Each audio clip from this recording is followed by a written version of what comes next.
Why hello guys! Welcome back to my channel. First of all, thank you so much for 8,000 subscribers. You have no idea how much this means to me and how grateful I am to have all of you. Truly thank you for being here and enjoying my content. Today we are talking about Blackpink's first ever online concert, which was held on January 31st, called The Show. Since I was lucky enough to be able to buy my ticket and watch it, I want to share with you my honest thoughts in case you're planning on buying the ticket for the rebroadcasts or any of their future concerts. Don't forget to stay till the very end to see my favorite 5 stages ranked, and also subscribe if you enjoyed this video. Let's get into it. As the show started, they basically went right into the songs and performed Kill This Love first, which I think was a good choice, considering this is their least memorable title track and choreo. Placing it sometime later could very easily lose viewers' attention, which obviously wouldn't have been good. They continued with Crazy Over You, which is one of my favorite songs off of the album. I was floored because I didn't expect for them to deliver a new performance so soon, but I absolutely loved it. The choreo was great, especially for the chorus part, and their charisma truly shined.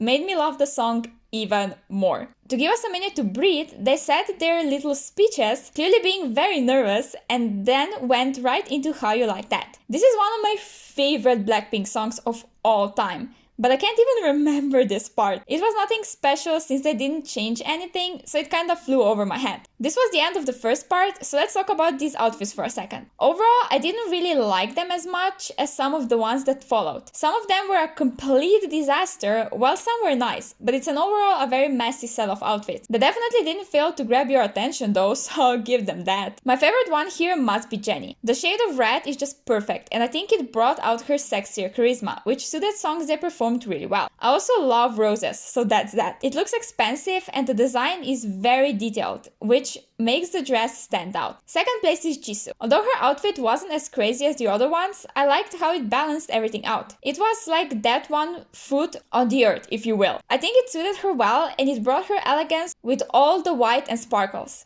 Third is Rosie. I did like her outfit, but it didn't really wow me or anything. It was just there and that's it, which is fine. I just wished for something more to make it complete. You already know Lisa is last because all this fluff and baby puke green just aren't the vibe. I know she gets the most out there clothes because she can literally pull off anything, but this is too much even for her. Now we have arrived to the second segment of the show, which they kicked off with Don't Know What to Do, but the acoustic version. I needed a minute to decide whether I liked that change or not, but it ended up being just fine for me. Their voices truly shined and I appreciated something calmer from them. Next was Playing With Fire, which you guys know is my least favorite Blackpink title track, so it's no surprise this performance didn't really stick with me. Their charisma and vocals were on point, but I just simply couldn't enjoy it fully since I disliked the song completely. Thankfully, it was followed up by Lovesick Girls performance, which was amazing, let me tell you that much. Not much was changed from their other performances of it, but the whole energy just hit differently. Their stage presence was on point and mics were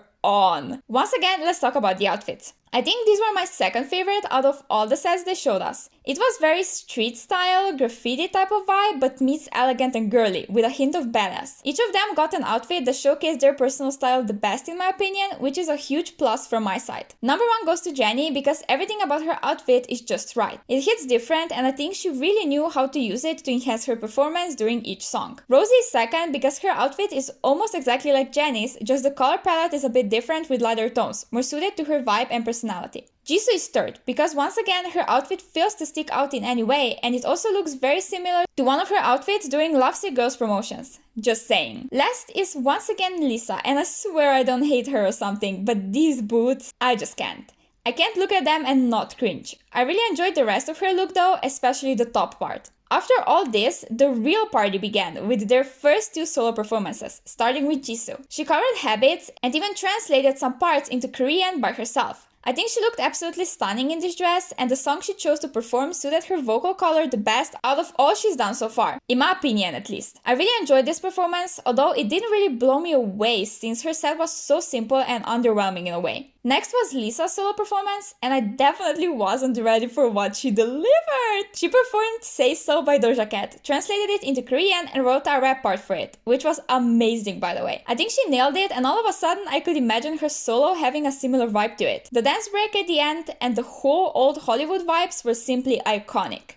Before going into the other 2 solos, they completely surprised me and performed Sour Candy. I literally forgot this song exists since I don't really like it, but Oh my god, this was one of the highlights of the whole show. Their charisma was on peak and their solo moments with dancers were everything I could ever ask for. I enjoyed every single second of it. Next was Love to Hate Me, and you better believe I was so extremely happy they performed it. They chose to deliver the acoustic version and I actually thought it was perfect. I'm kinda interested whether this song has a choreo or not, but we will see about that some other time. Lisa stole this one with her rap and that's on period. With the smoothest transition, they went right into You Never Know, which was so stunning and emotional. You could not only see it on their faces, but also hear it in their voices how much this song means to them. It was probably the most intimate moment of the entire show and felt the most vulnerable, which I couldn't be happier about. Now for the outfits, they really went off. It's a whole other vibe from everything we've seen so far and will see in the future. It's bright and pink and bubbly and I'm in love with them. They are also the most basic at the same time, although that doesn't make any sense, I know. Overall, I think they look nice and bring out a whole new side of them. I don't think we need to specifically discuss why Jennie is first. Every single thing she's wearing here, I want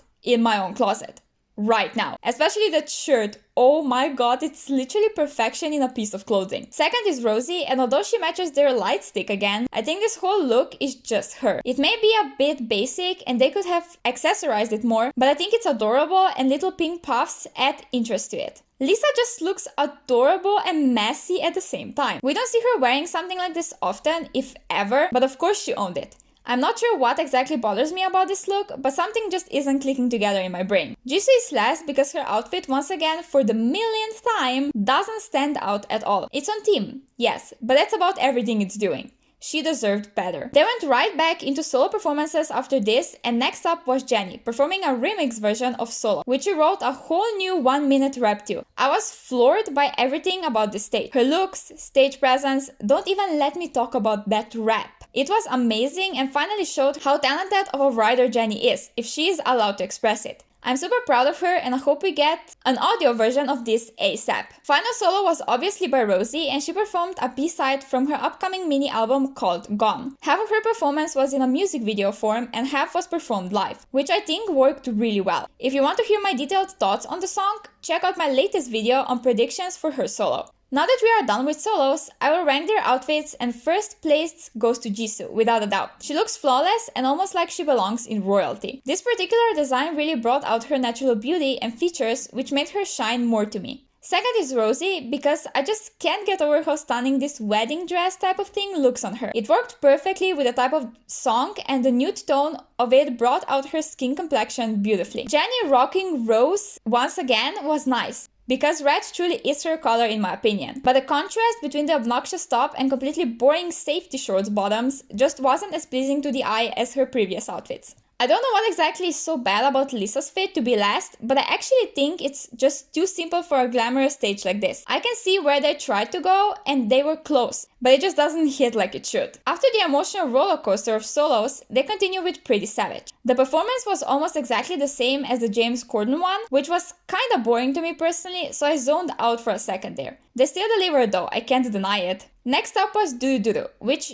literally dragged my attention right back in and left me with open mouth. Not only was the set the absolute best in the entire show, but just all of the changes and dance breaks they added really made this the peak highlight of the concert and their best D4 performance to ever exist. Now let's talk about these fits. They are altogether some of the best they've ever worn in their career and I'm not complaining about it. There isn't a single one I completely dislike and that's a whole new phenomenon, as you can probably tell. Jennie looks like a whole damn snack and I think this is her best outfit of this entire show. It fits her amazingly, brings out her charisma and showcases her personal Chanel-like style extremely well. Sparkly Rosie is second and although she had a goddamn two-piece set on again, all of the sparkles made it stand out, which is why she is this high. Lisa's fit is interesting, and although it didn't do much for me personally, it really fitted her vibe, and I appreciate that. It's just not my cup of tea exactly. Jisoo is cute and all, but puff on the top really doesn't look flattering, as well as the bare minimum effort they showed here. She really deserved just as extravagant outfits as the other members got. Before the last segment of the concert, they played a special clip with Stay in the background, walking around the very first arena of their tour and basically talked about how much they miss seeing all of us in person and how hard this is for them too. I cried for most of it, so I don't even know what was going on exactly. I also blacked out, so that's that. Since they already thought we were all a joke, they threw us from a crying mess to Whistle, which I really enjoyed as it is. But once again, this stage had some special energy and they delivered in its entirety. Also, the little dance break was simple, but added some hype and spice, which I enjoyed way too much for my own well-being. Next was As If It's Your Last, and I was just having such a great time during the song, bopping my ass and singing my broken Korean. The energy was just at the peak best. After that, we went all the way to Boombaya, which they executed better than ever before, showing their improvement from debut all the way till now. I was impressed and extremely proud, as you can probably imagine. Their goodbye song was Forever Young, where they seemed to have so much fun, interacting with each other as well as reading letters from Blinks all around them. It was emotional and a whole bop at the same time. Such a perfect note to end the show on. As for the outfits, this was my absolute favorite set. They were matching perfectly and gave me the same vibe as those snowy outfits in How You Like That music video. Iconic on every level. Lisa was my favorite, despite these awful boots she was given, which just weren't my vibe. But the layering on the top and zipped down jeans at the bottom with Celine's sign looking out just made me feel some type of way. Second is Jennie, who just straight up looks like a Chanel model and princess she in reality is. Glamorous, chic, with a touch of vintage. Once again, representing her personal style really well. Rose's outfit was adorable, and she looked so small in it. It was a bit boring though, and almost an exact copy of the one from How You Like That music video. I don't know what went wrong with Jesus' outfit, but clearly something did, because this just doesn't look good in any way, shape or form. Anyways, this is all I have for today's video, and I hope you guys enjoyed it. I highly recommend you getting the ticket for their concert if you can, because it was an unforgettable experience I would repeat a million times if I could. Also, if you enjoyed this video, please give it a thumbs up, leave your thoughts in the comments, and subscribe, because I post K-pop commentary, reaction, and compilation videos twice a week. All my social media links are in the description, and I'll see you again soon in a brand new video. Bye bye, I love you all so much. Didn't wanna be a princess, I'm priceless.